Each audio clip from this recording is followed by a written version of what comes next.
একবার এই পিঠে একটা খেলে মনে হবে সবগুলো খেয়ে ফেলি। এত নরম তুলতুলে পুড়ে ভরা কাঁঠাল পাতার ভাপা পিঠা, আর বানানো এতটা সহজ, বলতে গেলে জলের মতন সহজ। কথা দিলাম খেতে যেমন ভালো হয়, বানানো ঠিক ততটাই সহজ। আপনারা যে কেউ খুব সহজে বানিয়ে নিতে পারবেন বাড়িতে থাকা মাত্র 2-3টি উপকরণ দিয়ে। আর বাড়িতে বানালে কমেন্ট বক্সে জানাতে একেবারেই ভুলবেন না খেয়ে কেমন লাগলো।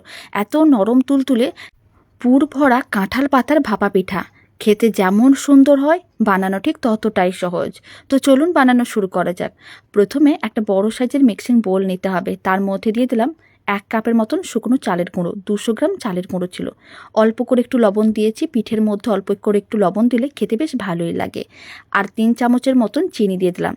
চিনি খুব বেশি দেওয়ার দরকার নেই, অল্প করে চিনি দিতে হবে যাতে ব্যাটারটা একটু মিষ্টি মিষ্টি হয়, এতে খেতে বেশ ভালো লাগে। আর আমি দিয়ে দিচ্ছি 2 চামচের মতন নারকেল কোড়া। এবার সমস্ত কিছু কিন্তু ভালো করে মেশাতে হবে। আর এখানে আমি বাজারের কেনা শুকনো চালের গুঁড়ো নিয়েছি। আপনারা চাইলে বাড়িতেও রেডি করতে পারেন বা বাজার থেকে কিনেও নিতে পারেন।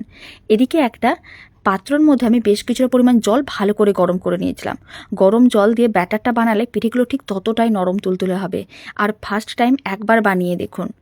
বানানো যেমন সহজ, খেতে ভীষণ ভালো হয়। মুখে দিলে মিলিয়ে যাবে আর স্বাদ সারা জীবন মুখে লেগে থাকবে। এখন অল্প অল্প গরম জল দিতে হবে, মিডিয়াম ঘনত্বের ব্যাটার রেডি করতে হবে। আর গরম জল দিয়েই ব্যাটারটা রেডি করবেন, তাহলেই পিঠেগুলো খুব সুন্দরভাবে রেডি হবে। কারণ গরম জল দিয়ে ব্যাটার রেডি করলে চালের গুঁড়োগুলো অনেকটা সেদ্ধ হয়ে যাবে আর চালের গুঁড়োর মধ্যে চিটচিটে ভাব চলে আসবে। তাহলেই পিঠেগুলো সুন্দরভাবে রেডি হবে। আর কোনো রকম কিচ্ছু সুজি, ময়দা, অন্য কিচ্ছু দেওয়ার প্রয়োজন পড়বে না। শুধুমাত্র চালের গুঁড়ো দিয়েই এই পিঠেটা রেডি করে নিতে পারবেন। অন্য কিছু দেওয়ার প্রয়োজন পড়বে না। ময়দা বা সুজি দিলে পিঠেগুলো শক্ত হয়ে যেতে পারে। শুধুমাত্র এইভাবে চালের গুঁড়োয় অল্প অল্প গরম জল দিয়ে ভালো করে মিশিয়ে একটা মিডিয়াম ঘনত্বের ব্যাটার রেডি করতে হবে। ব্যাটারটা খুব বেশি পাতলা বা খুব বেশি ঘন করা যাবে না, আর একসঙ্গে অনেকটা জল দেওয়া যাবে না, কারণ চালের গুঁড়ো অনেকটাই জল শোক করে। তাই অল্প অল্প জল দিতে হবে আর খুব ভালো করে মিশিয়ে নিতে হবে। ব্যাটারটা এখন আমি ওই দিকে রেখে দিয়েছি যাতে চালের গুঁড়োগুলো সেদ্ধ হয়। আর এদিকে আমি নারকেলের পুর রেডি করে নেব। তার জন্য একটা কড়াইকে গ্যাসের ওভেনের উপরে বসিয়ে দিয়েছিলাম। কড়াইয়ের মধ্যে মেজারিং কাপের 1 কাপ নারকেল কোড়া দিয়ে দিলাম। এবার আমি দিয়ে দিচ্ছি গুড়ের পাউডার। আপনারা চাইলে লিকুইড গুড় বা যে কোনো ধরনের গুড় দিতে পারেন। গুড়ের পাউডার আপনারা যে কোনো সুপার মার্কেটেও পেয়ে যাবেন। এখানে আমি গুড়ের পাউডার দিয়েছি। আপনারা চাইলে বাতাসাও দিতে পারেন, গুড়ের বাতাসা। খুব ভালো করে মিশিয়ে নিতে হবে। গুড়ের পাউডারগুলো মেল্ট হওয়ার জন্য অপেক্ষা করতে হবে। ফ্লেমটা মিডিয়াম টু লোতে করে দিচ্ছি। প্রায় 2 মিনিট এইভাবে রেখে দিতে হবে।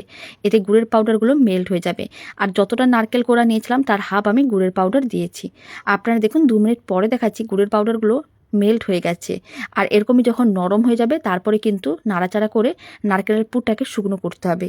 কিন্তু 2 মিনিট এইভাবে প্রথমে রান্না করে নিতে হবে যাতে নারকেল কোড়ার মধ্যে গুড়ের মিষ্টিটা ভালো করে পৌঁছে যায়। অল্প করে একটু দিয়ে দিলাম এলাচ গুঁড়ো। এটা কিন্তু একেবারেই অপশনাল, আপনারা চাইলে দিতেও পারেন, নাও দিতে পারেন। আবার অনেকে নারকেলের পুরের মধ্যে আদার টুকরোও দেয়, মানে অল্প করে আদা থেতো করেও দেয়, ওটাও খেতে ভীষণ ভালো হয়। তবে আমার হাতের কাছে এলাচ পাউডারটা ছিল, আমি এলাচ পাউডারই দিয়ে দিলাম।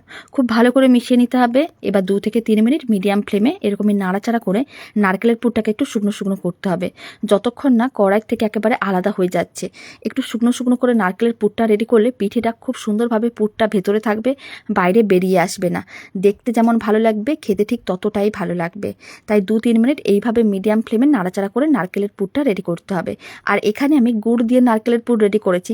আপনারা চাইলে চিনি দিয়েও বানাতে পারেন, গুড়ের বাতাসা দিয়ে বানাতে পারেন, মিছরি দিয়েও বানিয়ে দেখতে পারেন। সমস্ত কিছু দিয়েই বানিয়ে দেখতে পারেন, যে কোনো মিষ্টি দিতে পারেন, কোনো অসুবিধা নেই। 2 থেকে 3 মিনিট নাড়াচাড়া করে নারকেলের পুরটা রেডি করে নিয়েছিলাম। আপনারা দেখুন বেশ শুকনো শুকনো হয়ে গেছে। এবার এক সাইডে রেখে ঠান্ডা করে নিতে হবে।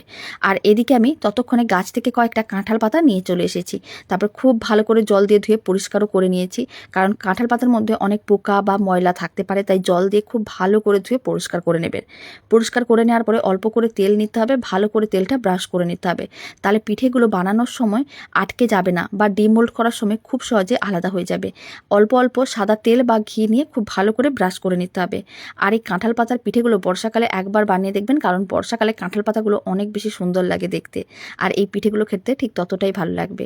আর এদিকে আমি যে মিশ্রণটা রেডি করে নিয়েছিলাম, আপনারা দেখুন আগে থেকে অনেকটাই নরম হয়ে গেছে।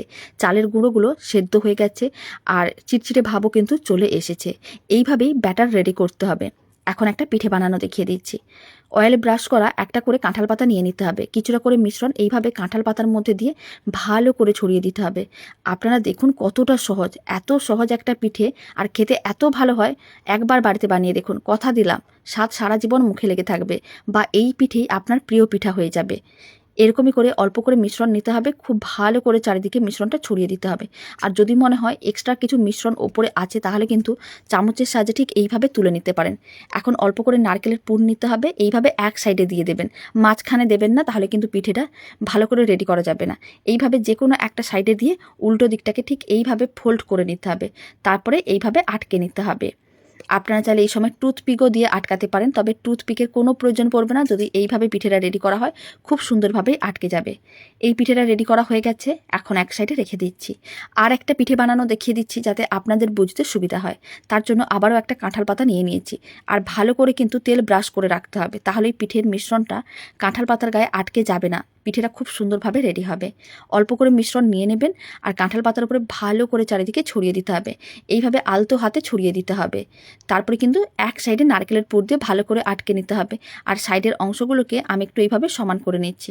আপনারা চাইলে চামচ দিয়েও সমান করে নিতে পারেন, বা হাতে অল্প করে জল ব্রাশ করেও ভালো করে সমান করে নিতে পারেন। এতে কী হবে, পিঠেটা দেখতে ভালো লাগবে, তাই হাত দিয়ে এইভাবে একটু সমানও করে নিতে পারেন। আর সাইড অল্প করে একটু ফাঁকা রাখবেন, তাহলে পিঠেটা যখন রেডি হবে খুব সুন্দরভাবেই রেডি হবে। অল্প করে নারকেলের পুর নিয়ে এক সাইডে দিয়ে দিতে হবে, আর এইভাবে একটু প্রেস করে দিতে হবে, যাতে ব্যাটারের মধ্যে নারকেলের পুরটা আটকে যায়। তারপর উল্টো দিকটাকে একইভাবে ভালো করে আটকে দিতে হবে। এরকমই সমস্ত পিঠেগুলো একইভাবে রেডি করে নিতে হবে। আর বাড়িতে এইভাবে বানিয়ে দেখবেন, একেবারে জলের মতন সহজ, দেখেই বুঝতে পারছেন, খেতে ঠিক ততটাই ভালো হয়। সমস্ত পিঠেগুলো একইভাবে রেডি করে নিয়েছিলাম। এবার এই পিঠেগুলোকে ভাপে রান্না করতে হবে। 10 মিনিটের মধ্যেই রেডি হয়ে যায় দারুণ স্বাদের এই পিঠেগুলো। আমি এখানে অল্প কয়েকটা বানানো দেখালাম, আপনারা পরিমাণটা কম বা বেশি করতে পারেন। কড়াইতে জল গরম করে নিতে হবে। জল যখন গরম হয়ে যাবে, এরকম একটা ছিদ্রযুক্ত পাত্র রেখে দিতে হবে কড়াইয়ের ওপরে। তারপরে ফ্লেমটা হাইতে করে দিতে হবে। এবার যে পিঠেগুলো আমি রেডি করে রেখেছি, সেই সমস্ত কাঁঠাল পাতার পিঠেগুলো কড়াইয়ের মধ্যে এইভাবে একটা একটা করে রেখে দিতে হবে, আর ফ্লেমটা হাইতে রাখতে হবে। আপনারা যতগুলো পিঠে বানাবেন একসঙ্গে দিয়েই রেডি করে নিতে পারবেন। এই না যে 10টা করে পিঠে এক একটা ব্যাচে রেডি করতে হবে। এই পিঠেগুলো এত সহজে রেডি হয়, সমস্ত পিঠেগুলো একই সঙ্গে ভাপে রান্না করা হয়ে যায়। আমি এখানে সমস্ত পিঠেগুলো একসঙ্গে কড়াইয়ের মধ্যে দিয়ে দিচ্ছি। আর যেহেতু আমি এখানে খুব বেশি পিঠে বানাইনি, তাই এইভাবে কিন্তু কড়াইয়ের চারিদিকে ভালো করে দিয়ে দিলাম। যদি আপনারা আরও বেশি পরিমাণ বানাতে চান, তাহলে এই যে পিঠেগুলো রেখেছি এর ওপরে আবারও কয়েকটা রেখে দিতে পারেন। তারপর ঢাকনা বন্ধ করে 10 মিনিট এইভাবে মিডিয়াম টু হাই ফ্লেমে জলের ভাপে পিঠেগুলোকে রান্না করতে হবে। 10 মিনিট হয়ে গেলে ফ্লেমটা অফ করে দেবেন। তারপরে আরও 3-4 মিনিট এইভাবে রেখে দেবেন, যাতে গরম ভাবটা অনেকটা কমে যায়। আমি এইভাবে 3-4 মিনিট রেখে দিয়েছিলাম। পিঠেগুলোর গরম ভাবটা একেবারেই কমে গেছে। আর কাঁঠাল পাতাগুলো আপনারা দেখুন, দেখেই মনে হচ্ছে খুব সুন্দরভাবে রেডি হয়েছে। যখন দেখবেন কাঁঠাল পাতার কালারটা এইভাবে চেঞ্জ হয়ে গেছে, তখন বুঝে নিতে হবে পিঠেগুলো কিন্তু খুব সুন্দরভাবে সেদ্ধ হয়ে গেছে। এখন গরম অবস্থায় সমস্ত কাঁঠাল পাতার পিঠেগুলোকে তুলে একটা প্লেটের মধ্যে নিয়ে নিচ্ছি। তারপরে একটা পিঠে আমি খুলেও দেখিয়ে দেবো কতটা সুন্দরভাবে রেডি হয়। যে কেউ ফার্স্ট টাইম একেবারে এরকমই পারফেক্ট আর সুন্দরভাবে পিঠেগুলো রেডি করে নিতে পারবেন, এতটা সহজ। কথা দিলাম একটুও ভুল হবে না আপনাদের, একেবারে নিজেরা এরকমই সুন্দর পিঠে বানিয়ে নিতে পারবেন। এবার একটা পিঠে খুলে দেখাচ্ছি। আপনারা দেখুন, তেল ব্রাশ করে রেখেছিলাম, তাই ঠিক এইভাবে পিঠেগুলো ডিমোল্ড করলে খুব সহজে পাতার থেকে ডিমোল্ড হয়ে যাবে, একটুও পাতার গায়ে আটকে যাবে না। আর পুরটা কত সুন্দরভাবে ভেতরে আছে দেখুন, বাইরে একটুও বেরিয়ে যায় না, একেবারে নরম তুলতুলে, মুখে দিলেই মিলিয়ে যাবে। বাকি সমস্ত পিঠেগুলো ঠিক একইভাবে ডিমোল্ড করে নিচ্ছি, তারপরে প্লেটের মধ্যে রেখে দিচ্ছি। নিজের প্রিয়জনকে হোক বা নিজের মন ভালো করতে এই পিঠের রেসিপির জুড়ি মেলা ভার। আর এই পিঠের রেসিপি ভালো লেগে থাকলে আপনারা যদি ফেসবুক থেকে রেসিপিটা দেখছেন, পেজটিকে ফলো করে নেওয়ার অনুরোধ রইল। ইউটিউব থেকে দেখলে চ্যানেলটি সাবস্ক্রাইব করে নেওয়ার অনুরোধ রইল। পাশে থাকা বেল আইকনটি প্রেস করে নেবেন নতুন রেসিপির আপডেট সবার আগে পাওয়ার জন্য। তো চলুন এবার একটা পিঠে ভেঙে দেখাচ্ছি কতটা নরম তুলতুলে হয়েছে। আর কমেন্ট বক্সে জানাতে একেবারেই ভুলবেন না পিঠের রেসিপিটা আপনাদের কেমন লাগলো। তো চলুন ভিডিওটা আমি এখানেই শেষ করছি। আপনারা সবাই ভালো থাকবেন, সুস্থ থাকবেন।